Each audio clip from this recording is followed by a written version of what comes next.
Breaking news as President Trump announces a phased-in ceasefire between Israel and Iran, bringing a potential end to the rapidly changing conflict in the Middle East. Good evening, I'm Micah Ullman. And I'm Cher Calvin. The ceasefire announcement follows a weekend of escalating tensions in the region after the U.S. conducted airstrikes at 3 nuclear sites in Iran. Today, the Islamic Republic retaliated, firing ballistic missiles at a strategic U.S. military base in Qatar. That attack intercepted with no deaths or injuries reported.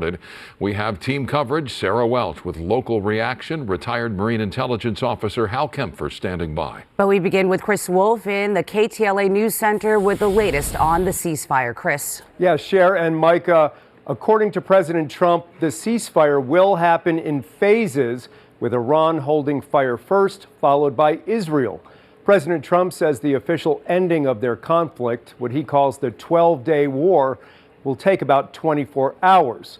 The ceasefire was announced after Iran tried to retaliate against the United States for bombing its nuclear facilities.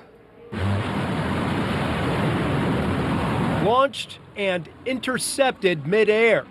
Iranian missile strikes against a U.S. military base across the Persian Gulf in Qatar were unsuccessful Monday, but that may have been the expectation. Neighboring countries closed their airspaces, and U.S. officials report no casualties at the largest American military installation in the Middle East. Iran had warned Qatar prior to the attack, according to those close to the situation. Iranian officials say the action was in retaliation for U.S. bombing strikes on 3 critical Iranian nuclear sites. President Trump responded on social media. Iran has officially responded to our obliteration of their nuclear facilities with a very weak response, which we expected and effectively countered. No Americans were harmed and hardly any damage was done. I want to thank Iran for giving us early notice, which made it possible for no lives to be lost. The president warned them not to retaliate, but he was also very clear that the threat of Iran obtaining nuclear capability is a threat not just to Israel and the Middle East, but to the United States as well. They've been very clear about their intentions and how much they hate us. Remember that Iran is the largest state sponsor of terrorism. All the proxies that have done such great harm to Americans over the years are at their behest. Qatar is now calling on the U.S. and Iran to return to the negotiating table to settle a nuclear deal. The current climate should make that much easier. President Trump has announced a ceasefire agreement between Israel and Iran.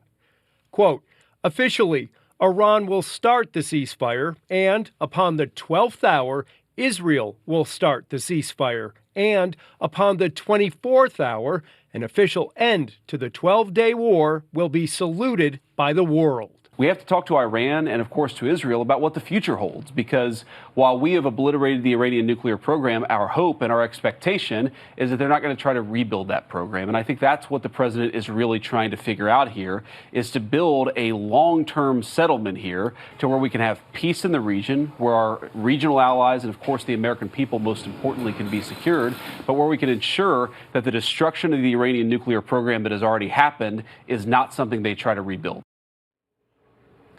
The ceasefire was set to begin around 9 p.m. Pacific time tonight, with Iran standing down first. However, take a look at this. A short time ago, the Iranian foreign minister posted on social media, quote, the military operations of our powerful armed forces to punish Israel for its aggression continued until the very last minute at 4 a.m.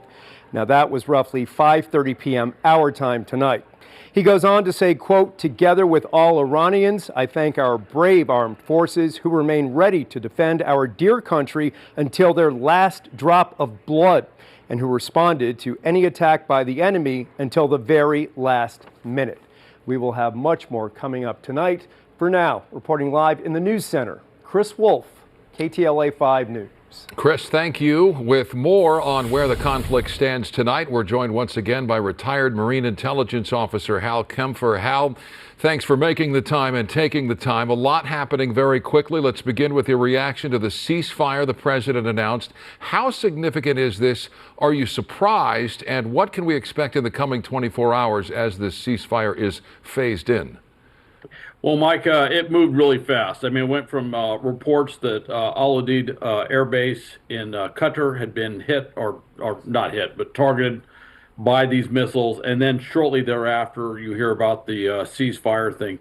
This is big. It is significant. And one of the things I would point out is that the attack on Al Udeid was more performative, not really substantive. They coordinated it with the Qataris. They let us know that it was coming in. They used missiles that were easy to take down. They only used 14 missiles, which, by the way, is pretty much identical to what the number of large, massive ordnance penetrator bombs that we dropped on Iran. That I find that parallel interesting. So I find this significant, and I think it might be an entree to a more substantive diplomatic negotiation, one where we can actually get past some of those roadblocks and big obstacles. So, in light of that ceasefire, what is your assessment of Saturday's strikes, the scope, the timing, planning, and really, I guess everybody wants to know the effectiveness? Cher, that was just an amazing operation. First, the deception operation, telling everyone that the B-2s are heading off to Guam, which to me actually didn't make a lot of sense. You don't save a whole lot of distance going to Guam, but that was purely theater to hide. You can't hide the fact that bombers are taking off from the air base, but basically they turn around, went the other way. And then this amazing, well-coordinated operation with decoys and everything else, putting those bombs exactly where they needed to go and hopefully getting the full effect on target. I mean, we can't tell too much right now. They're trying to work out the battle damage assessment, but it looks like everything happened the way it was supposed to happen.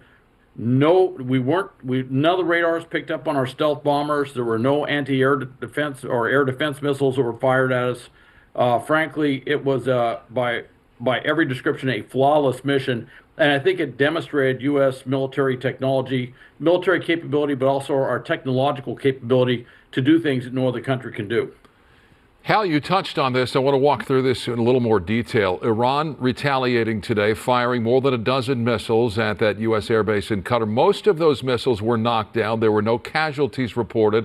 The president even thanking Iran for giving the U.S. early warning. What was the rationale for that retaliatory strike? Do you see it as an attempt to save face? Well, Micah, I got to tell you, that's the first time I've ever heard of thanking a foreign country for firing missiles at us. That was rather unusual. But they gave us early warning, and it was truly face-saving. This was purely aimed at the Iranian domestic audience for the regime. They had to do something. They had to say we're relevant. They had to say they're striking back. Of course, they're saying that I think 6 of the missiles went in and they actually caused devastation. The reality is 14 went in, 13 were shot down, 1 went off harmlessly into an open desert area where it did nothing.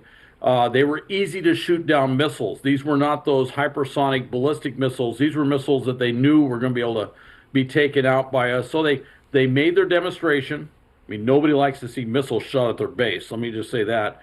But now it's over. And I should mention, a couple of weeks ago, I was in Doha. I was going through there. So this isn't difficult for me to visualize. I just visualized it. So they got this done, and hopefully that's all there is. And hopefully that takes care of a lot of other potential threats, too. Well, meanwhile, the Ayatollah is said to be sheltering in a bunker, as he's also named 3 possible successors. So what do we know, and what does it tell us about Iran's future? Well, Cher, that's what's really interesting is what's going forward, what's going to happen out of this. He has basically named his successors, and you got to remember, martyrdom is kind of part of the philosophy, if you see, that comes out of this sort of theocratic sort of mindset that they've had since 1979. So he's named his successors, basically saying, if you take me out, I've already named who's going to replace me. However, there are rumors coming out that hardliners are very dissatisfied with the regime. And you got to remember, 80 to 90% of the population in Iran despises the regime. So there's a lot of internal dynamics within the country. And I know the term regime change has been used a lot.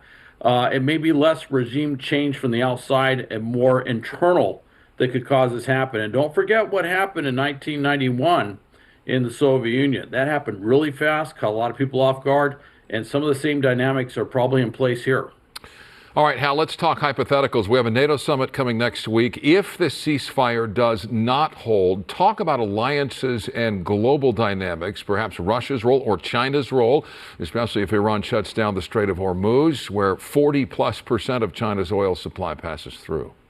Oh, that would be huge. If they shut down the Strait of Hormuz, there's a lot of problems there. Obviously, the Revolutionary Guard Corps has a bunch of small boats that they could potentially put into service. They have the Navy has a lot of submarines, and they also have a lot of sea mines. That actually may become the dominant discussion is doing all these things, and we don't have a lot of mine clearance capability. That was something we kind of gave up for the most part after the Cold War. So that could cause a huge problem, a massive spike in oil prices. You will see certainly China get very vocal and very much more involved. They've been sitting on the sidelines for the most part. Russia right now is actually doing quite well. They probably wouldn't mind seeing it because they're selling their oil at a premium. So they're finally making some revenue, some significant revenue off of their oil sales. That's kind of a weird dynamic of this whole thing. But hopefully this thing will hold. Hopefully this won't fall there. But if you see that, I think at this point you might see the Gulf states openly start to say stuff. Maybe be more vocal about siding against Iran. That's possible, but they're playing their cards pretty close. As we wrap up with 1 minute left, Hal, you touched on it, the billion-dollar question: does the ceasefire hold and lead to lasting peace at the end of this 40+ year proxy war? It's interesting. There's a lot of reasons why Iran will not want to negotiate their way out of this. First off, they've been decimated. They've been wiped out.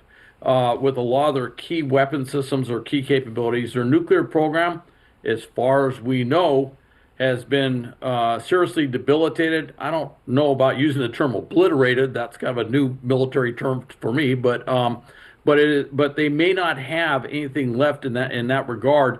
And then their conventional capabilities are very limited in terms of what they can do. So they want an off-ramp. They want a way to get out of this thing, and they need some way to do this and to try and save face to preserve the regime. Retired Marine Intelligence Officer Hal Kempfer, good to be with you. Be well. All right. Thanks, Micah. Thanks, Sharon. Thank you.